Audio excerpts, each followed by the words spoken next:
রবিবারের দুপুরে খুব সহজেই চটজলদি বানিয়ে ফেলুন এই রেসিপিটি। মোট পোলাও এটি একটি ঢাকাই ডিশ। এটি বানানোর জন্য আমাদের লাগবে গোবিন্দভোগের চাল, ম্যারিনেট করা চিকেন, কাঁচা পেঁয়াজ, কাঁচা লঙ্কা, আদা পেঁয়াজ রসুন বাটা এবং কিছুটা ফ্যাটানো টক দই। এবার কড়াতে তেল গরম হয়ে গেলেই তার মধ্যে আমরা পেঁয়াজগুলো দিয়ে দেব এবং লাল লাল করে পেঁয়াজগুলো ভেজে নেব। পেঁয়াজগুলো ভালো করে ভাজা হয়ে গেলে তার মধ্যে আদা পেঁয়াজ রসুন বাটা আমরা দিয়ে দেব। আদা পেঁয়াজ রসুন বাটা দিয়ে সেটাকে ভালো করে কষাবো। ভালো করে মশলাগুলো কষানো হয়ে গেলে এর মধ্যে আমরা কিছু গুঁড়ো মশলা দিয়ে দেব, যেমন নুন, হলুদ, শুকনো লঙ্কা গুঁড়ো, ধনে গুঁড়ো, জিরে গুঁড়ো ইত্যাদি। এরপর আবারও ভালো করে মশলাগুলোকে কষাবো।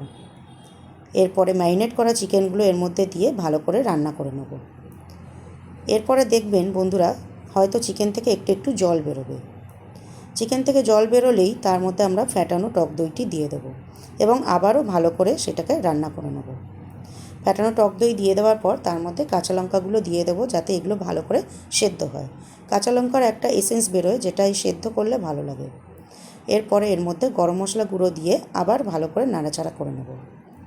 যখন চিকেনটা ফুটতে শুরু করে দেবে তখন বুঝবেন চিকেনটা হয়ে এসছে।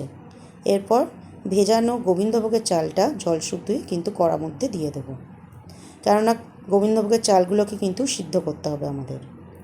এরপর যখন দেখবেন রান্না করার পর জলটা একটু মরে গেছে, তখন গ্যাসের ফ্লেমটাকে কমিয়ে দিয়ে আধ ঘন্টার জন্য ঢাকা চাপা দিয়ে রান্না হতে দেবো। ব্যাস, আপনাদের রান্না কমপ্লিট। উপর দিয়ে একটু ঘি ছড়িয়ে দেবেন।